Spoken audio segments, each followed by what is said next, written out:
Halo semuanya, perkenalkan saya Jessica Andriani Sijabat dari kelas E Pendidikan Geografi 2020 dengan NIM 32031311068. Di sini saya akan membahas mengenai materi jenis-jenis penginderaan jauh. Baik, langsung saja. Jenis-jenis penginderaan jauh ada 4. Yang pertama yaitu penginderaan inframerah, yang kedua penginderaan gelombang, yang ketiga penginderaan radar atau radar sensing, dan yang keempat penginderaan sonar. Baik, yang pertama penginderaan inframerah. Seperti yang digambarkan oleh spektrum elektromagnetik, mata manusia hanya dapat melihat sebagian kecil dari cahaya atau spektrum elektromagnetik. Warna-warna yang kita lihat adalah mereka yang sering dikaitkan dengan berbagai panjang gelombang dari spektrum elektromagnetik menjadi terlalu tinggi atau terlalu rendah menjadi tak terlihat oleh mata manusia. Yang kedua ada penginderaan mikro. Gelombang P mikro merupakan gelombang elektromagnetik dengan panjang gelombang sangat panjang. Dengan menemukan bumi menggunakan gelombang mikro, geografi mendapatkan jenis yang unik dari peta. Karena panjangnya gelombang panjang, jenis peta umumnya tidak terlalu rinci namun sangat berguna dalam menggambarkan karakteristik yang ada di bawah permukaan bumi. Citra radar merupakan sistem penginderaan jauh aktif yang memiliki sumber energi sendiri. Yang ketiga yaitu penginderaan radar atau radar sensing. Menggunakan radar, geografi efektif dapat mendasari suatu wilayah. Radar bekerja dengan mengirimkan sinyal radio dan kemudian menunggu mereka untuk bangkit dari tanah dan kembali.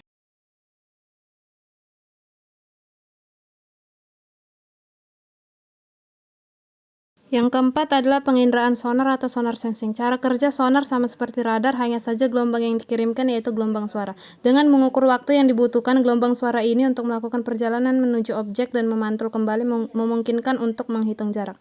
Penginderaan sonar ini digunakan dalam air.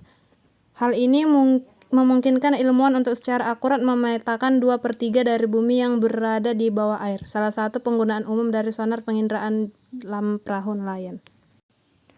Penginderaan jauh terbagi menjadi 2 jenis. Yang pertama berdasarkan sumber energi. Terbagi menjadi 2 yaitu pasif sensor dan aktif sensor. Pasif sensor adalah alat yang digunakan untuk mengukur ketersediaan energi alam, di mana alat ini akan berfungsi ketika matahari menyinari bumi. Dengan kata lain, alat ini hanya berfungsi di siang hari. Pasif sensor menggunakan energi solar dan energi panas radiasi sebagai sumber energi. Yang kedua adalah aktif sensor. Adalah alat yang memiliki sumber energi tersendiri untuk memancarkan energi dengan menggunakan aktif sensor. Penginderaan jauh dapat dilakukan kapanpun. Sumber energi aktif sensor menggunakan SINTEC, aparatur radar atau SAR. Prinsip kerja pada sensor aktif ini dengan memancarkan pulsa energi dan mendeteksi energi yang dipantulkan. Contohnya adalah mesin sinar X. Mesin sinar X akan mengirimkan energi ke dalam tubuh Anda dan mengukur apa yang dipantulkan kembali ke sensor oleh struktur tahan terhadap panjang gelombang itu. Contohnya seperti tulang. Selanjutnya yaitu berdasarkan spektrum jarak elektromagnetik. Penginderaan jauh dibedakan menjadi 3 yaitu penginderaan gelombang mikro, penginderaan optikal, dan penginderaan suhu panas.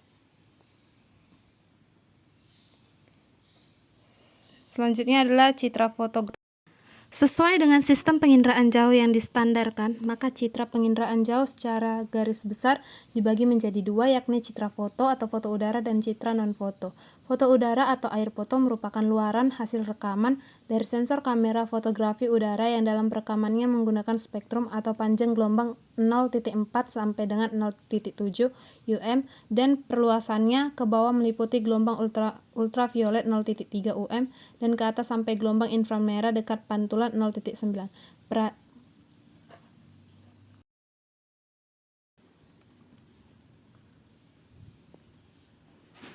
Selanjutnya adalah ada citra non-foto. Citra non-foto adalah suatu citra penginderaan jauh yang diperoleh dengan proses perekaman secara elektronik dan sensor perekamnya tidak menggunakan kamera. Detektornya bukan film atau pita magnetik, termisor fotokonduktif. Menggunakan spektrum tampak dan perluasannya berbentuk data termal dan gelombang mikro. Data rekaman dalam bentuk digital untuk keperluan analisis perlu dilakukan secara digital, atau kecuali jika citra telah dicetak dapat dianalisis secara visual. Citra non-foto berdasarkan sumber energi yang digunakan dapat juga diklasifikasikan menjadi 2 yakni citra aktif dan citra pasif.